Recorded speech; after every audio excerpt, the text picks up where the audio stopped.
সত্যের প্রতীক চন্দ্রগুপ্ত চন্দ্রগুপ্ত চন্দ্রগুপ্ত।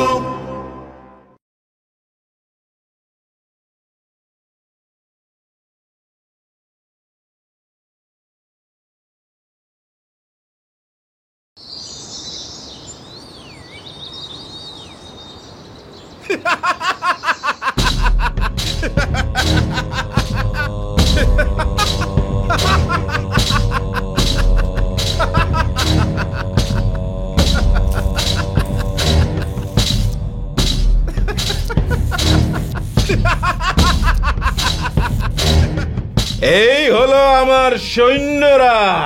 তেগড়ে তেগড়ে ধা ধেত্তেই। না না না না, ওরা আমার সৈন্য কি করে হতে পারে? এরা তো দাদিন দিন না, এরা তো এক একটা কাপুরুষ। আর আজ এই কাপুরুষগুলোর জন্যই ওই কালো ব্রাহ্মণ পালিয়ে গেল। এবার যতদিন আমি ওই চাণক্যকে ফাঁসির দড়িতে ঝুলতে না দেখছি, ততদিন এই কাপুরুষ সৈন্যরা ওই কালো ব্রাহ্মণের রূপ ধারণ করে আমার মনোরঞ্জন করবে।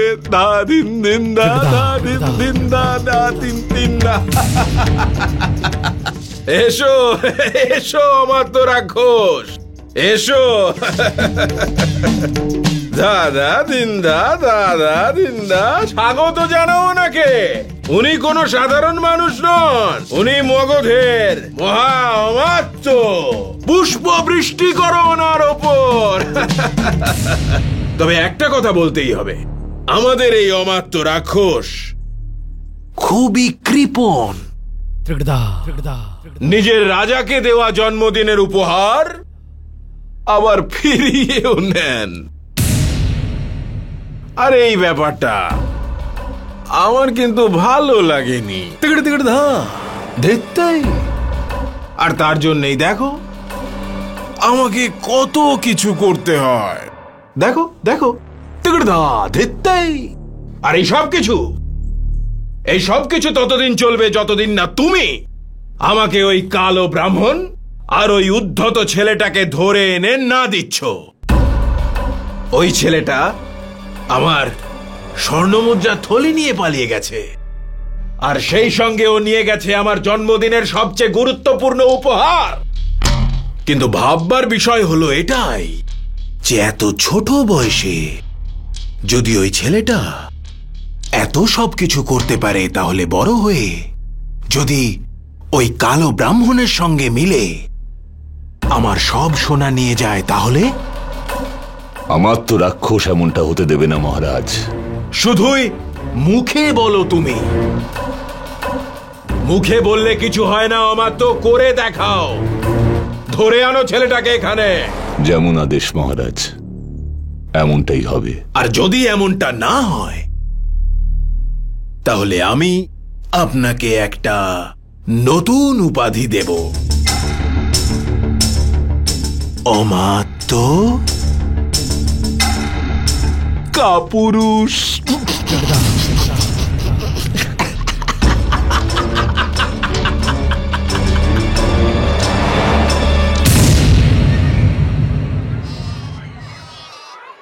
আর কতটা দূর গুরুকুল?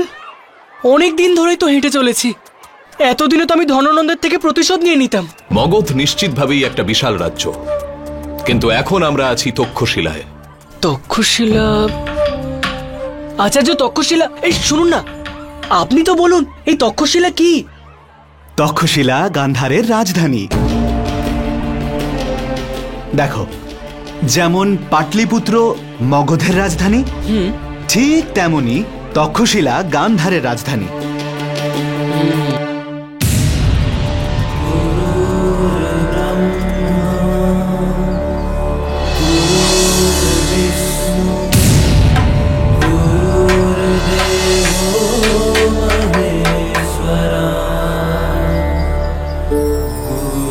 এটাই কি সেই স্থান যেখানে আমি শিক্ষা গ্রহণ করতে চলেছি?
আছে যে আমাকে হারাতে পারবে? আছে কেউ? কেউ আছে এখানে? থাকলে সামনে এসো, আমার সঙ্গে লড়াই করো। এসো, সামনে এসো।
আচার্য চাণক্য, প্রণাম আচার্য। আমি বলেছিলাম না আপনাকে যে গান্ধার নরেশ পুত্র অম্ভিক, যার সামনে আমাদের গুরুকুলের কোনো ছাত্রই দাঁড়াতে পারে না। কি সুন্দর কলা, কি শিল্প! আরে হ্যাঁ আচার্য চাণক্য, আপনার ওই স্বপ্নের কি হলো, যা মগধ রাজের নেতৃত্বে সারা ভারতের জনপদকে এক সূত্রে বেঁধে অখণ্ড ভারতের স্বপ্নকে পূর্ণ করার জন্যে কোথায় গিয়েছিলেন যেন আপনি? হ্যাঁ, জ্ঞান সভাতে, পাটলিপুত্রে। আচার্য সুখদেব, আমি যে উদ্দেশ্যে মগধ গেছিলাম তা নিয়ে আলোচনা করতে প্রধান আচার্যের কক্ষে যাচ্ছি।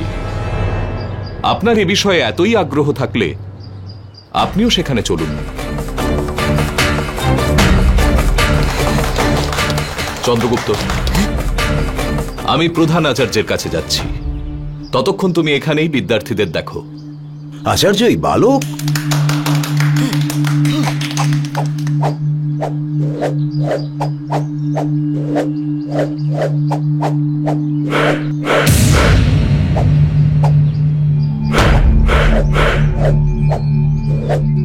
শ্রদ্ধেয় প্রধান আচার্য আর গুরুকুলের সমস্ত সম্মানীয় আচার্যরা, গুরুকুলের ইতিহাসে প্রথমবার তক্ষশিলা রাজনৈতিক সিদ্ধান্তকে বাস্তব রূপ দেওয়ার পরিকল্পনার বিষয়ে কাজ করছে।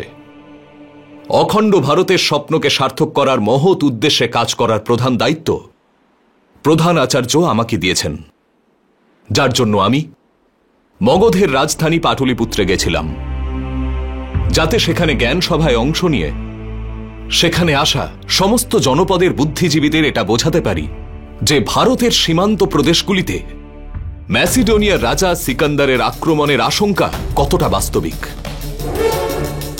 কিন্তু সেখানকার রাজা আজকাল জ্ঞান সভার বদলে শক্তি প্রদর্শন নিয়ে বেশি মেতে আছেন। আমি আমার সম্পূর্ণ সাধ্যমতো মগধের রাজা ধননন্দকে আমার কথা বোঝানোর চেষ্টা করেছিলাম, কিন্তু দুঃখের বিষয় হল এই চরম সংকট মুহূর্তে মগধের রাজাই শুধু নয়, বেশিরভাগ জনপদের রাজারাই নিজের নিজের ক্ষুদ্র স্বার্থ নিয়ে নিমগ্ন হয়ে আছেন।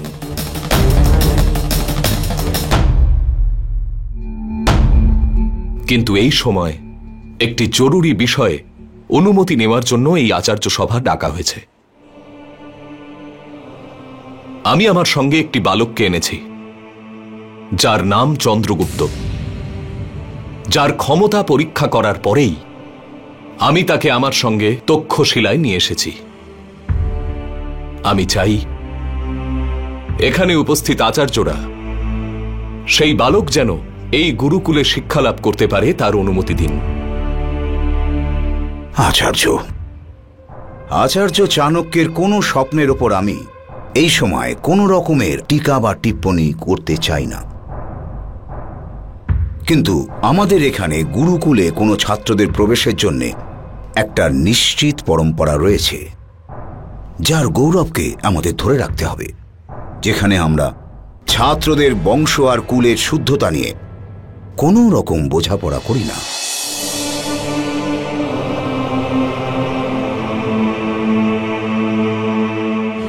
আচার্য চাণক্য, আপনি শুধু আমাদের এইটুকুই বলুন যে বালক চন্দ্রগুপ্তকে আপনি নিয়ে এসেছেন, ও কোন রাজকুল থেকে এসেছে? চন্দ্রগুপ্ত অবশ্যই ক্ষত্রিয়, কিন্তু কোনো রাজবংশোদ্ভূত নয়। তাহলে ও প্রবেশ কি করে করতে পারে আচার্য? তার গুণের যোগ্যতায়। কথাটা সেটা নয় আচার্য, কথাটা এটাই আচার্য সুখদেব, আর সর্বদাই এটাই ছিল। আর আজও অত্যন্ত বিনয়ের সঙ্গে আমি সেই কথাটাই আবার আপনাকে বলছি যে জ্ঞান প্রাপ্তির সুযোগ সকলেরই সমানভাবে পাওয়া উচিত। তক্ষশিলার পরিচয় জ্ঞানের দ্বারা। আচার্য চাণক্য, আপনি গুরুকুলের পরম্পরাকে ভঙ্গ করছেন। সময়ের সঙ্গে এগোনোর জন্য প্রাচীন পরম্পরাগুলিকে ভাঙতে হবে আচার্য সুখদেব। কে বলতে পারে যে আজকের এই বালক হয়তো কাল সম্পূর্ণ আর্যাবর্তকে নেতৃত্ব দেবে? ওকে ওর যোগ্যতার নিরিখে শিক্ষা লাভের সুযোগ তো দিন।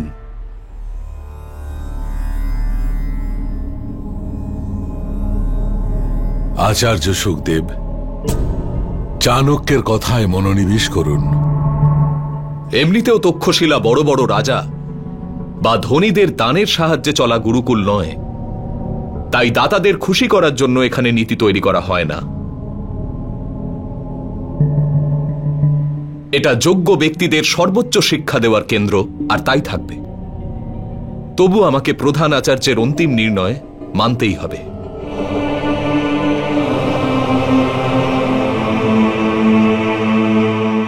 আচার্য চাণক্য খুবই প্রাঞ্জলভাবে গুরুকুলের পরিস্থিতি আমাদের সামনে তুলে ধরেছেন, কিন্তু আচার্য সুখদেবের আশঙ্কাও আমরা সম্পূর্ণ ভুল বলতে পারি না। অর্থাৎ দুদিক বিচার করে আর বিবেককে সমুচিতভাবে জাগ্রত রেখে আচার্য সভা এই সিদ্ধান্ত নিচ্ছে যে চাণক্যের দেওয়া প্রস্তাব অনুযায়ী চন্দ্রগুপ্তকে আমাদের প্রশিক্ষক মণ্ডলীর দ্বারা স্বীকৃতি লাভের পরই প্রবেশাধিকার দেওয়া হবে।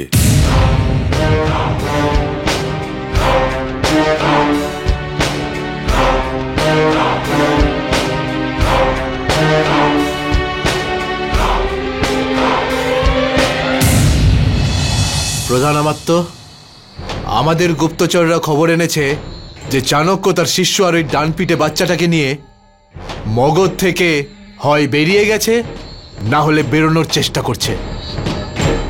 আমি এই নিয়ে চিন্তিত নই, কারণ আমি জানি ওরা কোথায় যেতে পারে। চাণক্য এখান থেকে সোজা তক্ষশিলার গুরুকুলে যাবে। যদি আপনি আদেশ করেন প্রধান আমাত্য, তাহলে একদল সৈনিক আমরা ওখানে পাঠাতে পারি, যারা গুরুকুলে হঠাৎ আক্রমণ করে চাণক্য তার সঙ্গীদের বন্দী করবে। না,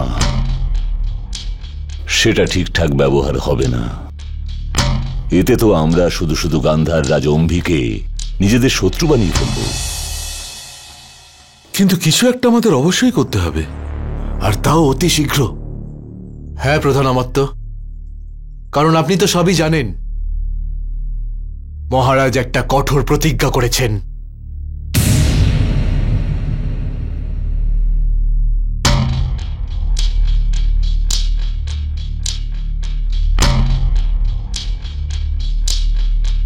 যতদিন চাণক্য ওই গুরুকুলে থাকবে সুরক্ষিতভাবে, যে বালকটিকে চাণক্য মগধের বিরুদ্ধে বিদ্রোহের জন্য বিশেষ অস্ত্র হিসেবে গড়ে তুলছে, সেই বালক কোনো সাধারণ বালক নয়। আর সে কি কি করতে পারে এ তো আমরা সবাই নিজেদের চোখেই দেখেছি। যদি এমন বালক গুরুকুলে চাণক্যের মতন গুরু পেয়ে যায়, তাহলে ভেবে দেখো সে কি থেকে কি করে উঠতে পারে। এই জন্য বলছি, এই সব ঘটুক তার আগেই ওকে। প্রধান আমাত্য, আমি এমন একজন ব্যক্তিকে চিনি যে আমাদের হয়ে এই কাজটা করতে পারবে।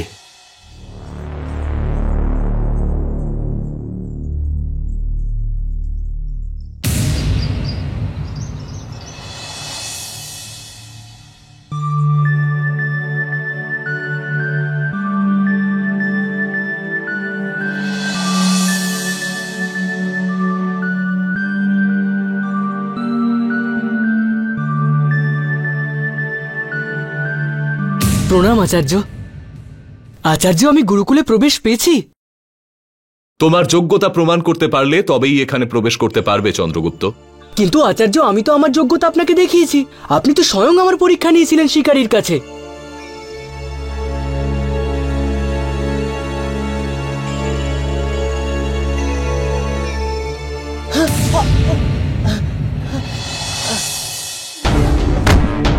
চন্দ্রগুপ্ত!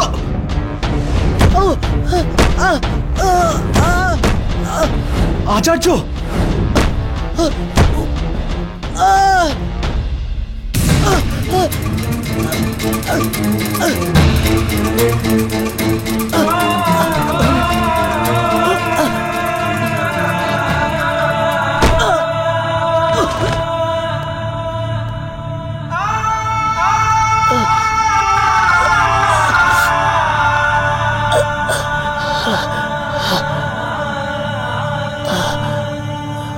ঠিক আছে আচার্য, সেখানে আপনি যা শেখাতে চান,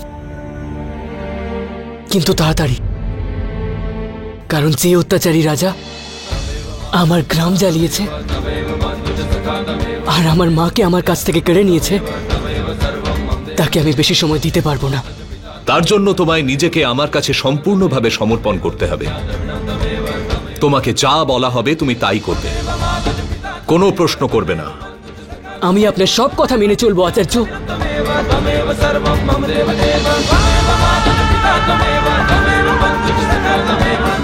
ভদ্রভট্ট, বলুন। ওকে ওর কুটিরে নিয়ে যাও। আজ্ঞে আচার্য।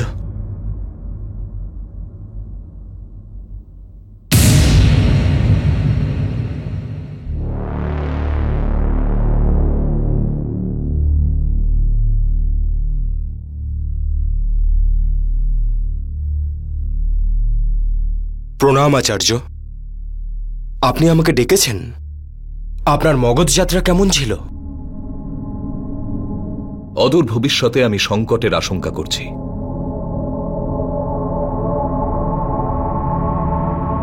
অমাত্য রাক্ষস এত সহজে শান্ত হয়ে বসে থাকার মানুষ নয়। মৃত্যুদণ্ডের পরে আমরা যে ওর সুরক্ষা ব্যবস্থাকে ফাঁকি দিয়ে পালিয়ে গেছিলাম, এটা কি করে ভুলে যেতে পারে ও? নিশ্চিতভাবেই কাউকে না কাউকে ও সেখান থেকে পাঠাবেই। কিন্তু তার পক্ষে গুরুকুলে এসে ব্রাহ্মণ হত্যা করা সহজ হবে না। তাই আমার মনে হয় যে ও চন্দ্রগুপ্তের ওপর আঘাত করবে। তোমাকে সর্বদা চন্দ্রগুপ্তের ওপর নজর রাখতে হবে পুরুষতত্ত্ব। দূরে থেকেও যদি কখনো ওর আশেপাশে আশঙ্কাজনক কিছু দেখো, সঙ্গে সঙ্গে আমায় জানাবে, ঠিক আছে? আজ্ঞে আচার্য।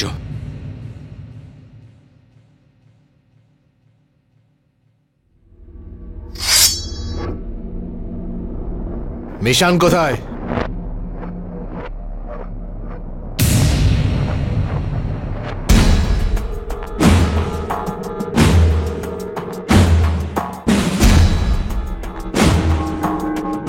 চলো সবাই বেরো এখান থেকে এবার, চলো।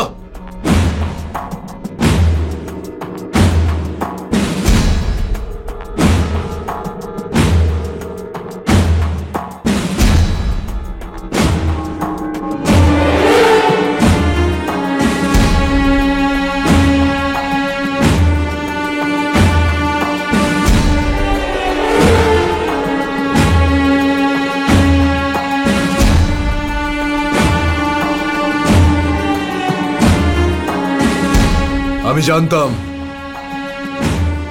একদিন এই দিনটা ঠিক আসবে। আর কেনই বা আসবে না? এখনো অব্দি 100-র বেশি হত্যা করে ফেলেছি, আর তার জন্য আমি আপনাদের কাছে ক্ষমা করার জন্য ভিক্ষে চাইব না, কারণ আমি এরকমই এক জন্মগত হত্যাকারী। এটাই আমার কাজ। যেমন আপনারা রাজকার্য সামলান, আমি শুধু হত্যা করি।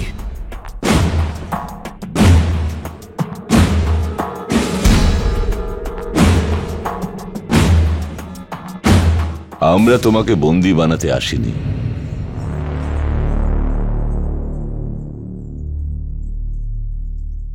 আমি শুনেছি তোমার নিশানা কখনো লক্ষ্যভ্রষ্ট হয় না। এক কম বয়সী বালক আছে। বালক? ও কোনো সাধারণ বালক নয়। আমি এর থেকে বেশি বর্ণনা তোমায় দেব না, কিন্তু তাকে তোমার নিজের অব্যর্থ নিশানার শিকার বানাতে হবে। আমি এটাও শুনেছি যে বিষ তুমি তোমার তীরের ডগায় লাগিয়ে রাখো তা কিছুক্ষণের মধ্যেই প্রাণ কেড়ে নেয়। না,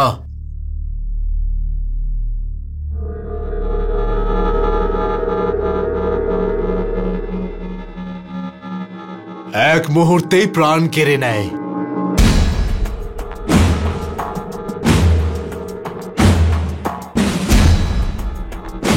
যদি তুমি আমাদের এই কাজটা করে দাও, তাহলে আমরা তোমার সমস্ত পুরনো অপরাধ ক্ষমা করে দেব।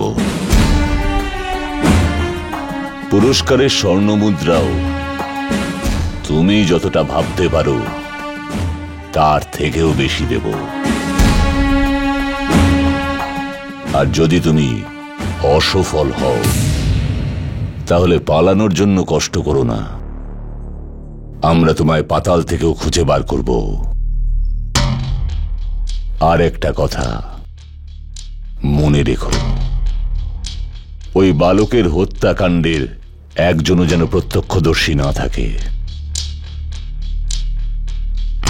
কোনো শুনশান জায়গায় চুপচাপ তোমাকে তোমার কাজ শেষ করে ফেলতে হবে। আপনার আদেশ শিরোধার্য প্রধান আমাত্য।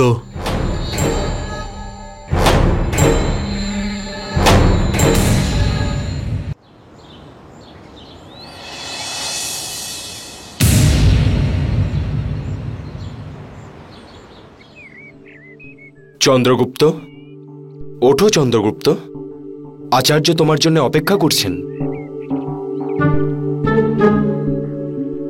চন্দ্রগুপ্ত ওঠো। একটু ঘুমোতে দিন না আমায়।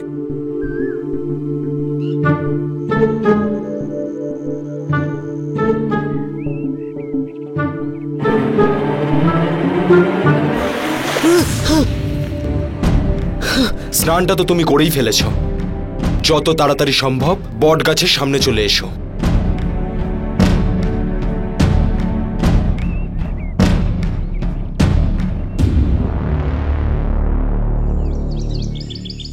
প্রণাম আচার্য। আয়ুষ্মান বাবু।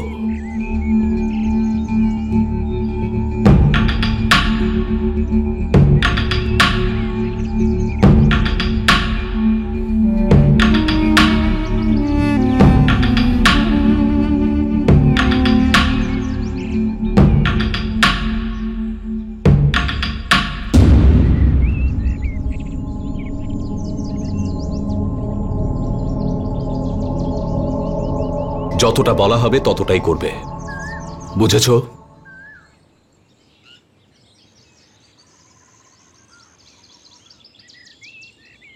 তোমার প্রথম পাঠ, এই গাছ থেকে পড়া প্রত্যেকটা পাতাকে মাটিতে পড়ার আগেই তোমায় ধরতে হবে।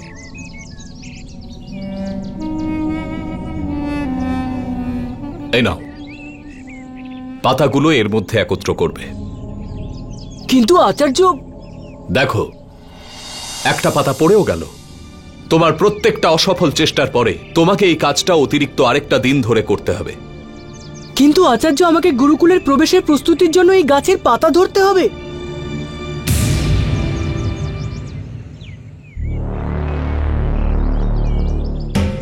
আচার্য,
পাতা ধরো খোকা, পাতা ধরো। গাছ থেকে পড়া পাতা ধরার অনুশীলন, বাহ বাহ বাহ বাহ, এটাই তোমায় মানায় খোকা। চলো।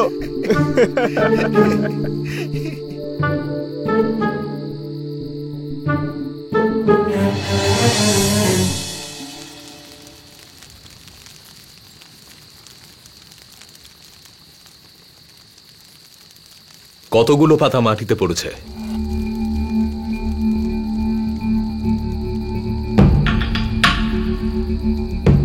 পাঁচটা আচার্য।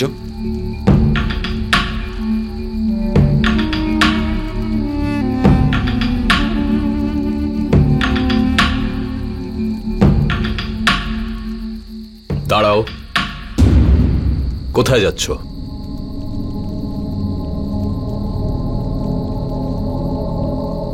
আজ রাত্রে তোমাকে এই গাছের ডালেই শুতে হবে। গাছের ডালে? আমি এখানে কি করে ঘুমাবো আচার্য?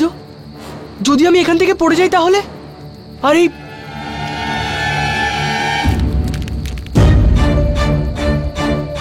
কাঁটা, দেখুন আচার্য, এইখানে তো উনি কাঁটাও রেখে দিলেন। যদি আমি ওখান থেকে পড়ে যাই তাহলে এগুলো আমার গায়ে ফুটতে পারে। তাহলে পড়ে যেও না।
এইভাবেই তক্ষশিলার গুরুকুলে এমন বিচিত্র প্রক্রিয়ায় আর্যাবর্তে সেই মহান আচার্য নিজের অসাধারণ শিষ্যের শিক্ষা দীক্ষা শুরু করলেন।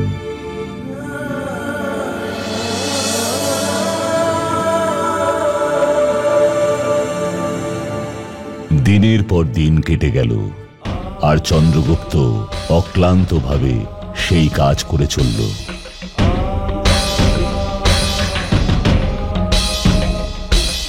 সারাদিন গাছ থেকে খসে পড়া পাতা কুড়োনো, আর রাতে সেই গাছের ডালেই ঘুমোনো, যার নিচে সব সময় কাটা বিছানো থাকত।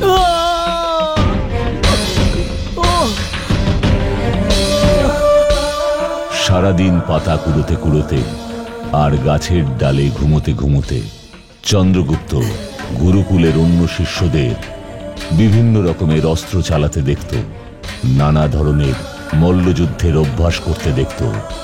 কিন্তু কথায় বলে, মহান শিক্ষকের ভাবনা বরাবরই সবার থেকে আলাদা হয়।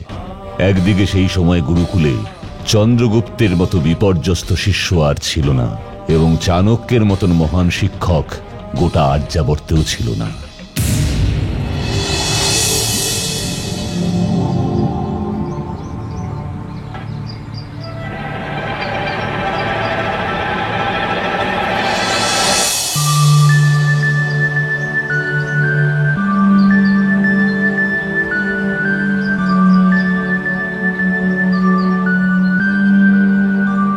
আমি পড়িনি।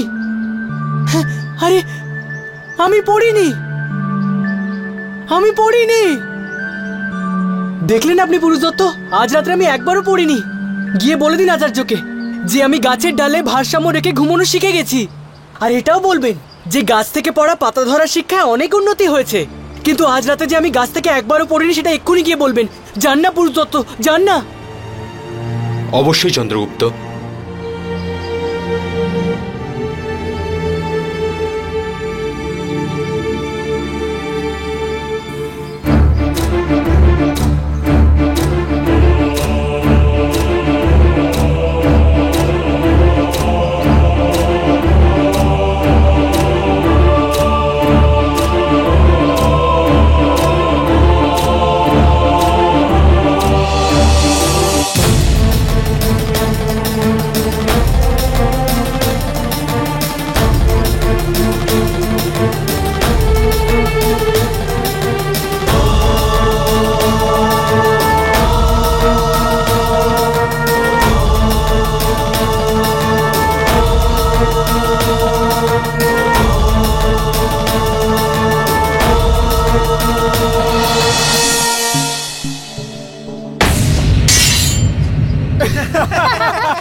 যাও খোকা, গাছ থেকে পড়া পাতা ধরো গিয়ে।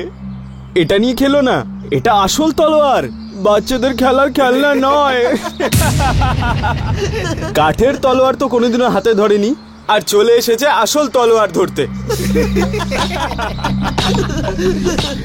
আচার্য চাণক্য দয়া করে তোমায় এখানে প্রবেশ তো করিয়ে দিয়েছেন, কিন্তু শুধুমাত্র গুরুকুলে প্রবেশ করলেই কেউ মহান যোদ্ধা হয়ে যায় না। তার জন্য শরীরে থাকা চাই রাজ রক্ত, বুঝলে মূর্খ? আমি কোনো রাজকুমার নই, আর না কোনো উচ্চ পদাধিকারীর পুত্র। তবে এই দুটো ছাড়া কেউ যদি মন থেকে পরিশ্রম করে না, তাহলে সেও যোদ্ধা হতে পারে। আরে দেখো দেখো, ও তো তলোয়ারটা ঠিক মতন ধরতে পারে না, আর বড় বড় কথা বলছে এখানে। আরে হাসছো কেন? তোমরা আসলে সুযোগ পেয়েছো বলে তলোয়ার চালানোর প্রশিক্ষণ পেয়েছো। আমিও সুযোগ পেলে আমিও শিখে নেব, এতে বড় ব্যাপার কি আছে? এই, তুই শুনিসনি আমি কে? অম্বিক কুমার, গান্ধার নরেশ অম্ধি রাজার পুত্র আমি। এই যে যেই ভূমিতে তুই দাঁড়িয়ে আছিস না, এটা আমাদের রাজ্যের ভূমি। দেখো, তোমার নাম শোনার আমার কোনো রকম আগ্রহ নেই, আর না তোমার পিতার পরিচয়েরও।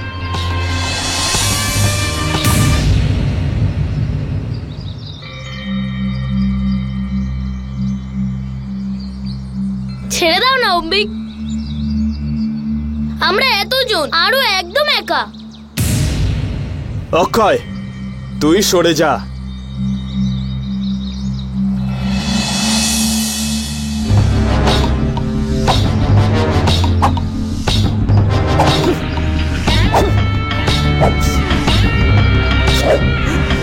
শস্ত্র ছাড়া তুমি আমাকে আর অন্য কোনো বিষয় হারাতে পারবে না অম্বিক।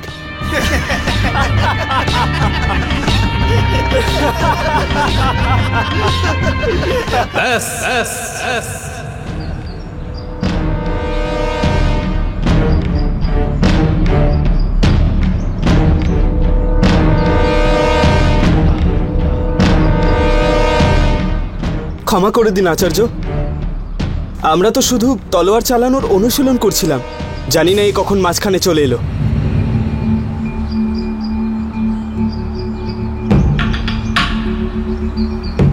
যাও সবাই।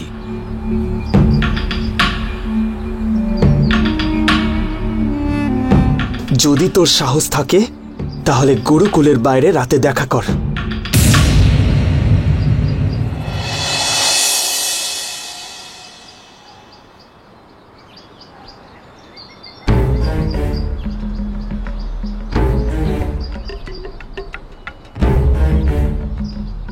আর তোমার শাস্তি হলো এই, তোমাকে এই অভ্যাসই গোটা সপ্তাহ ধরে করে যেতে হবে। কিন্তু আচার্য, এতে আমার কি অপরাধ? আমার কথা বোঝার চেষ্টা করুন আচার্য। আচার্য, আচার্য, আমার কথা শুনুন আচার্য। আচার্য, আমি ঝগড়া শুরু করিনি আচার্য।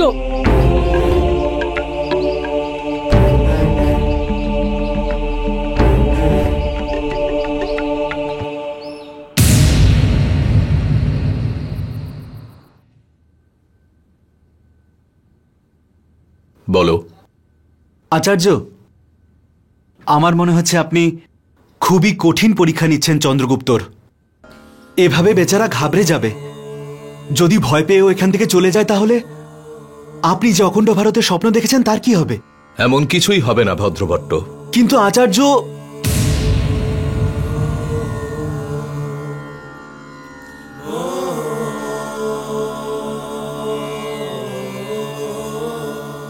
বাকিদের থেকে অনেক বেশি বুদ্ধিমান করে তুলতে হবে ওকে, অনেক কিছু শেখাতে হবে। কারণ আগামী দিনগুলো ওর জন্য খুবই কঠিন হবে, বিভিন্ন রকমের সংকটের সম্মুখীন হতে হবে। তাই তার প্রস্তুতিও সেরকমই হওয়া দরকার। কিন্তু আচার্য, গাছ থেকে ঝরে যাওয়া পাতা ধরার যে কাজটা আপনি ওকে দিয়েছেন, এই কঠিন কাজটা করতে গিয়ে নাও মারা যায়। জ্ঞান প্রাপ্তির কোনো সোজা রাস্তা নেই, ধৈর্যের পরীক্ষা ওকে দিতে হবে, আর ও পারবেও। আমি শুধু আগামী সংকটগুলি নিয়ে চিন্তিত, যা প্রতি মুহূর্তে ওর দিকে এগিয়ে আসছে।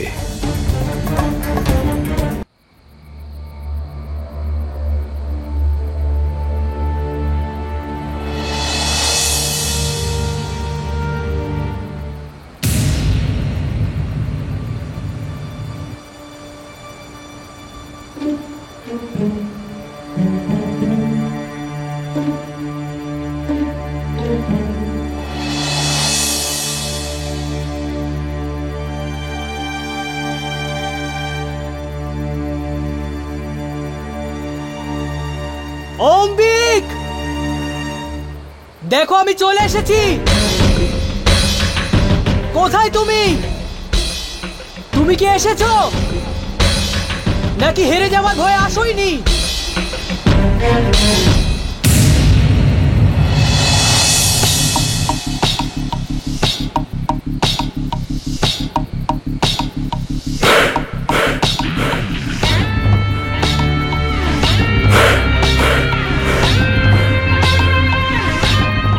আমি কাউকে ভয় পাই না, কাউকেই না। ভয় স্বয়ং অম্বিককে ভয় পায়, কিন্তু তোমার প্রশংসা করতে হচ্ছে যে তুমি অম্বিকের সাথে প্রতিদ্বন্দ্বিতা করতে চলে এসেছো। এটা তো কিছুই নয় অম্বিক। যে কথা আমি একবার বলি সেটা পূরণ করার জন্য আমি সবকিছু করতে পারি। দেখা যাক তাহলে। বলো দাস, দাসই ছিলে না এখানে আসার আগে? কিসের প্রতিযোগিতা করবে ভাবলে? বলো। এমনিতেও যদি আমি চাই তো তোমার মতন সাধারণ বালকের সাথে আমি যথেষ্ট কঠোর হতে পারি, কিন্তু ছেড়ে দিলাম। তাছাড়াও তোমাকে একটা সুযোগ দেওয়া উচিত। দিলাম, তোমাকেও একটা সুযোগ দিলাম। প্রথম প্রতিযোগিতা তোমার পছন্দের।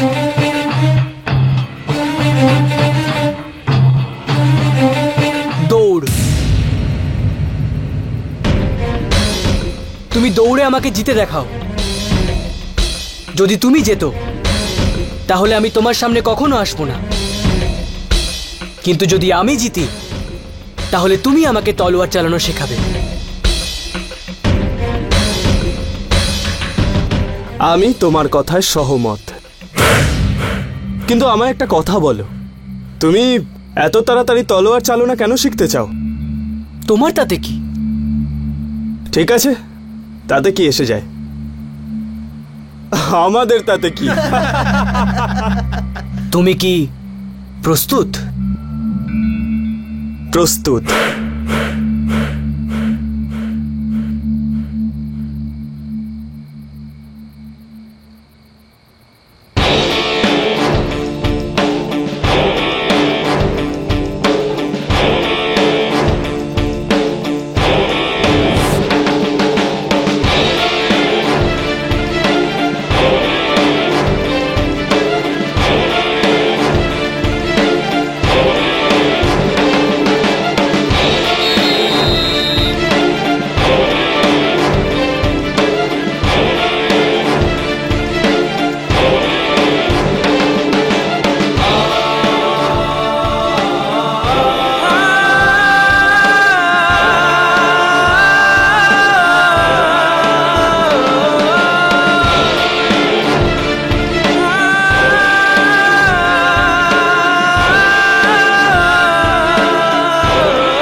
বাঁচাও! আরে এটা কি করলি তুই? এটা কি করে হলো? আরে এটা আমাকে নয়, তোমার বেঈমান বন্ধুদের গিয়ে জিজ্ঞেস করো। না, আমি কিছু করিনি। আমি দিব্যি করে বলছি। না না, আমি কিছু করিনি। এটা সত্যি যে আমি গুলিগুলো ছড়িয়ে দিয়েছিলাম, সেটাও বলেছিল বলে। এটা এটা আমি করিনি। আরে যা হওয়ার হয়েছে, আমাদের ওকে এখান থেকে বার করতে হবে। চলো চেষ্টা করে দেখি।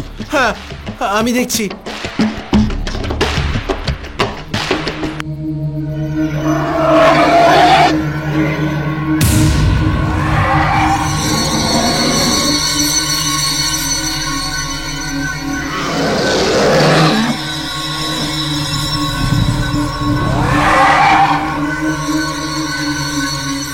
চলো, এখন আর আমরা কিছু করতে পারবো না।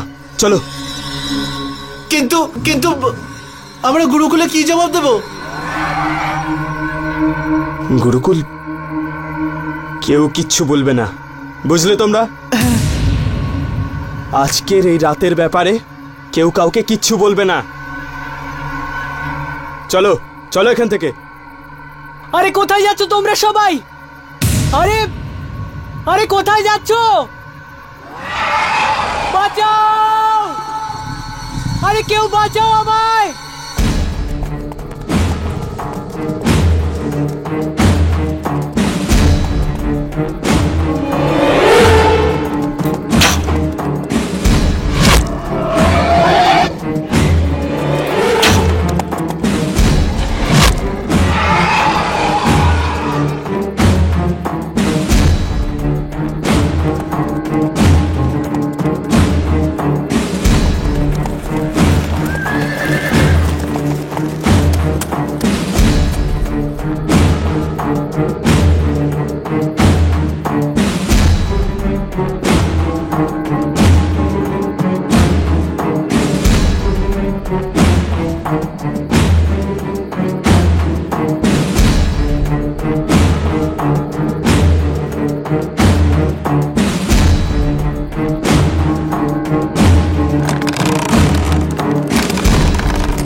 এক কম বয়সী বালক আছে। বালক? তাকে তোমার অব্যর্থ নিশানা বানিয়ে ফেলতে হবে।